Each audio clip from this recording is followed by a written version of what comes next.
All right, give me just 1 second.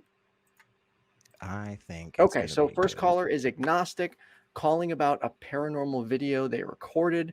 I think it's Dion. Dion, you're on with Secular Rarity and student Dr. Ben. Hey, how's it going? Good evening, guys. Hey, is it Deanne or Diane? Just so that we know.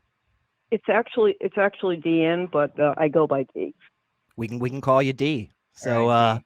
you've got a video. It sounds like of something a little spooky. What happened? Well, we've been having paranormal experiences for many years, but this one was something out of the ordinary that to this day still perplexes me, because I think it was a little more than paranormal. I think there was a little extra something going on that kind of leans like towards extraterrestrial, or at least I kind of tend to think that. Yeah, that's what we're here for, D. Reviewed the video or not? No, we haven't. Ben and I haven't seen the video at all, and our viewers probably out there are a little bit unfamiliar with it as well. If you could just give us maybe like a quick minute, maybe minute and a half rundown of kind of what was going on in it, we'll kind of see what our thoughts are, and maybe we can help figure something out, or at the very least just say, hey, we don't know. Yeah, this was it was in the middle of the night, and I had been catching things in my bay window, and I said, just for the hell of it, I'm gonna put my camera up, and I'll put my cell phone up, and I'll put it on the tripod, and I'll just leave it there. And so I didn't really think anything of it. Let it go. It was pretty much like kind of dozing off, not paying much attention. And I didn't see anything looking out the window. So after I was done taping, wasn't expecting to see anything, went to bed. The next day when I reviewed the recording, I was like it was a mouth drop, because there was something near the edge of the road inside my fence, which is roughly like 80 feet away. Okay, real quick, I've got the videos. I can put them on screen. Oh, okay. Okay, there's two of them. I'm going to play them right now. Yeah. I mean, look how bright that is. And then it goes down. Like you flip the switch.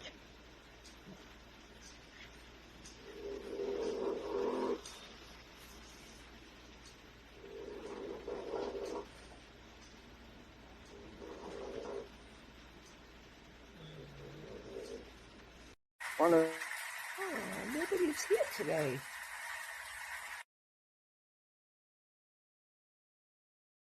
I could hear it. Okay. Went through the window. My window was closed, and a flick of light jumped from the back of my dining room table right through the window.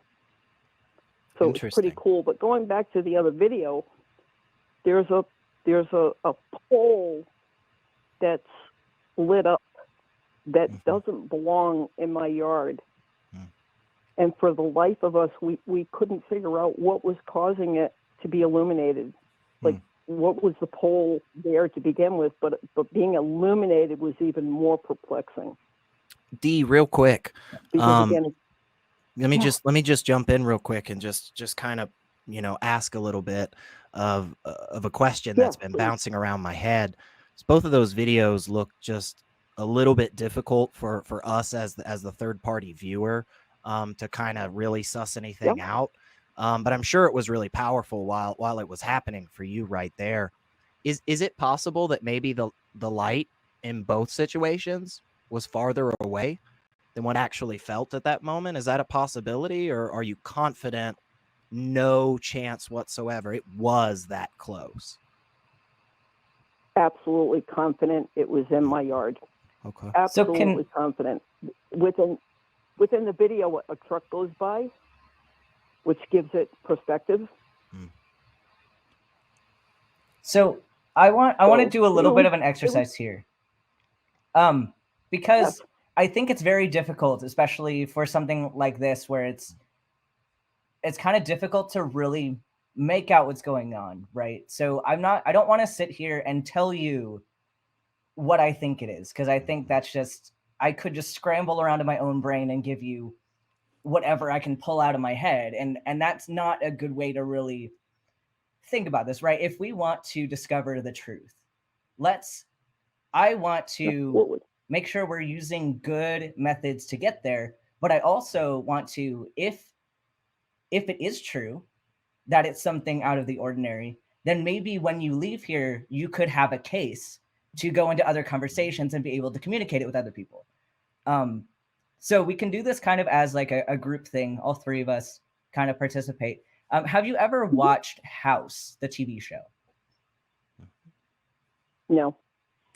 Okay. So it's a doctor show, and that's kind of why I'm playing into this. But the thought process is very similar to what I do on a daily basis with differential diagnosis. So someone comes in, they have some kind of symptom that they can't really explain. And our job isn't necessarily right off the bat to just think of, oh, it's this thing or it's this thing. Like, we don't just fall into a pattern. We have to think through this analytically and kind of exhaust our options and then figure out how we're going to determine the right answer. And in-house, they have a whiteboard, and I don't have my whiteboard with me, but they go through and they just brainstorm, what could this be? And then they go through and think, what would I need to do to demonstrate this or to rule out this? So I kind of want to go through something like that here in this situation. So we have these videos, right? We have the light, and then we have the flash in front of the camera. So let's just, if you even have some paper near you or anything where you can keep track of this, what are some possible explanations? Even thinking about the most wild out there explanations, whatever you think could be an explanation, let's write it down. If you're playing along, at home, by the way, to all the viewers out there, please grab a piece of paper, grab a pen, write some stuff down if you want, shout it out in the chat for us. So, but yeah, D, what do you think? Do you have an idea or two that Ben was asking about that it could be? I can think of one. So I was thinking maybe like a stoplight for that first one. Because I've been perplexed for over a year. Okay. I'd even tried to send it into MUFON to have them analyze the original footage, because what you're actually looking at is a video of a video. Because the original video was so dark and so far away, it made it very difficult to see. Okay. So do you think that, I think what Ben was asking was for us to try and just throw out one or two potentials, like for instance, here's the first thing that came to mind for me on that first video. Go for it. Now I can see some reasons as to why this, probably isn't it, but could be a stoplight, right? A stoplight does that thing where it's got a light at the top and then it switches like a switch down to the light at the bottom, right? I mean, that happens. Now, again, I can think of reasons as to why from that video alone, I probably wouldn't conclude a stoplight, but are there any other potentials that you can think of, like Ben was asking? Yeah, and don't even worry about ruling it out yet. Just, we're going to take the first step and just rule things in, bring everything in, and then we can rule things out later. So don't even worry about being wrong or sounding stupid. This is just kind of an exercise to see where we get with it. So we've got a stoplight on the list. What else? What other possibilities could there be? Well, that's the thing. Well, you said potentially aliens, right? Cell phones. We ruled out cell phones. Well, let's put it back on the list. Oh, go ahead. Before we rule it out, let's put it back on the list. Just so we have some options, because I think too often something else that happens with our own brains is we fall into a pattern and we rule things out too quickly without investigating them. And when I'm saying investigating, like I don't mean just that I'm not saying you didn't think through it. I'm sure you thought through it heavily. But I'm trying to think of ways that if you were to communicate this with somebody else who didn't go through that initial thought process, how could we get to being able to demonstrate what it was or wasn't? Because if we're going to rule something out, I would like to have steps to say it's not this because, like, taking the stoplight, you could demonstrate whether or not it's a stoplight by the stoplight would probably be there the next morning. That would be a rule out. But that's something that's demonstrable as to why it's not that. So just let's rule everything in, and then we could start ruling some stuff out, even if we already thought it was off the table. Well, you don't.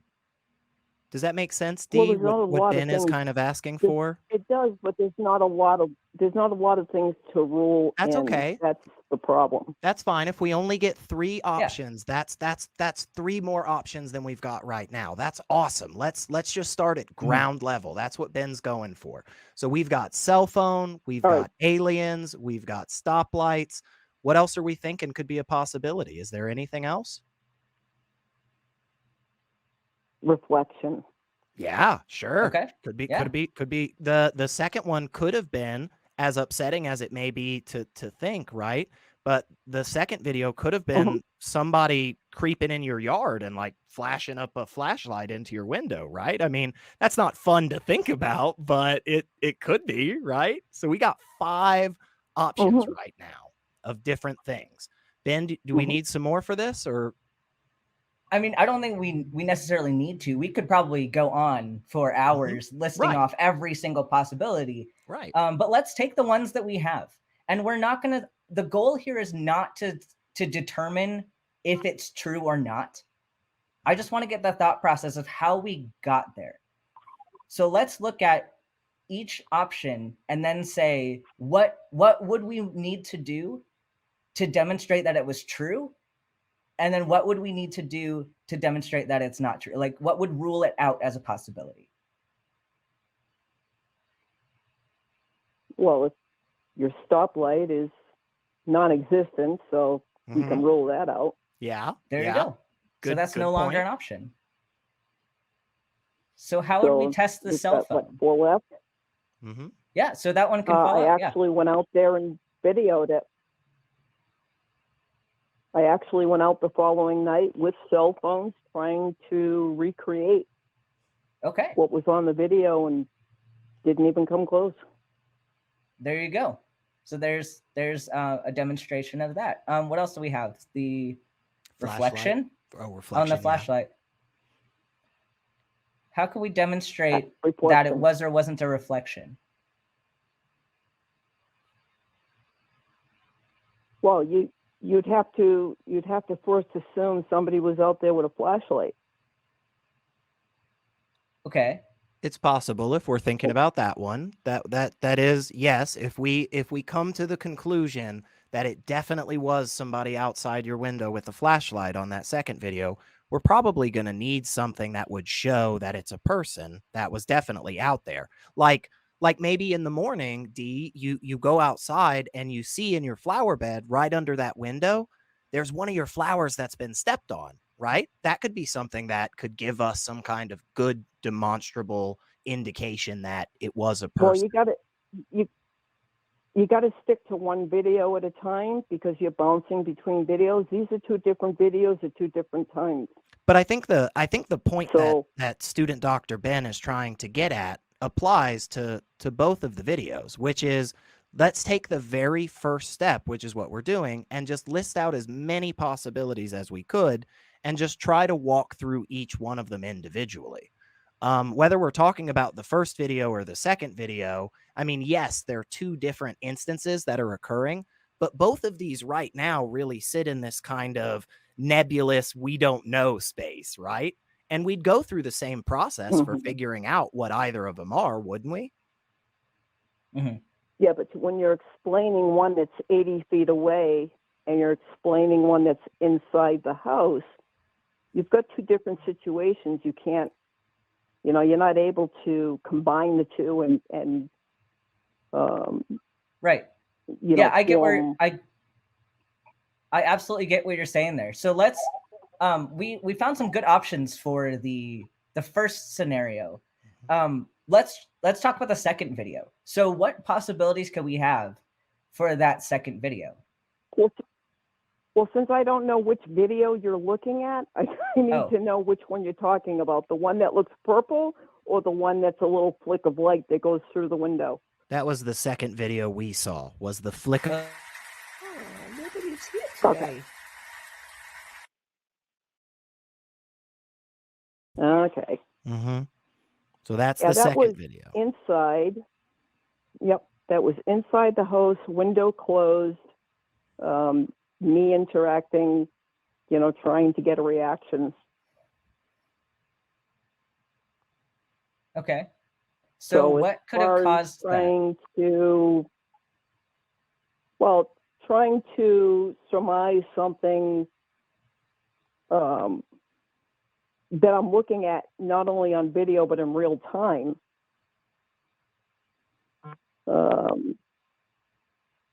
I'm a very analytical thinker, but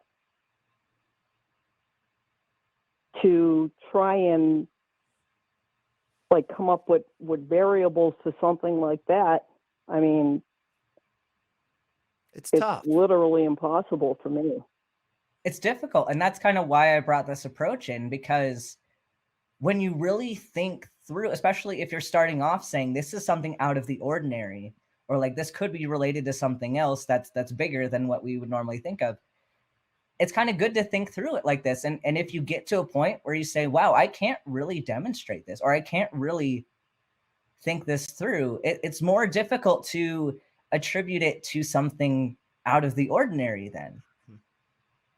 Right? Well, that's why I don't put videos up until I've gone through that process. Where I absolutely have no explanation, and then I'll put it out there. Mm-hmm. Like the first video, I tried to get MUFON. I tried to send it to MUFON because I really questioned what was out in that front yard. I couldn't duplicate it.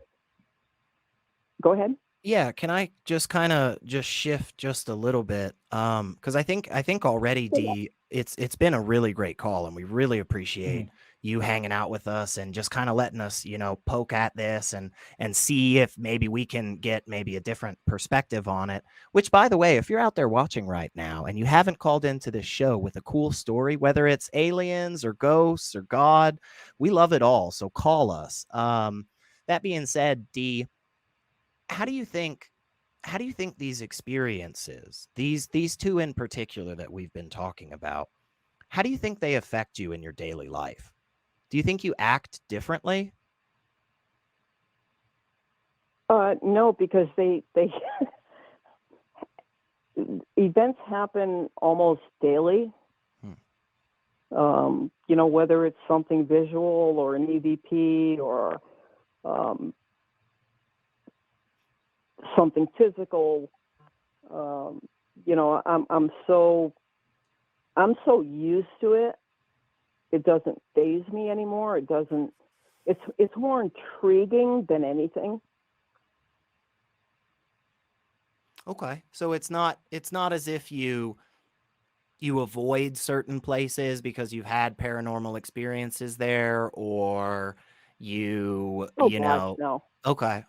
It's not as if you're afraid to go call somebody or hold a yellow crystal or anything like that. It's not really that. It's just become kind of a background noise for you. Pretty much. After 50 years, it gets, kind of like not as what's the word I'm trying to think of? It's an everyday thing. Sure. Except for when you come across those particular videos where you're going, what is that? What? How do I figure out what this is? Because this is not normal. This is not something that. And not only did I catch it in my yard, I ended up catching it in my neighbor's yard. A few days later. So there's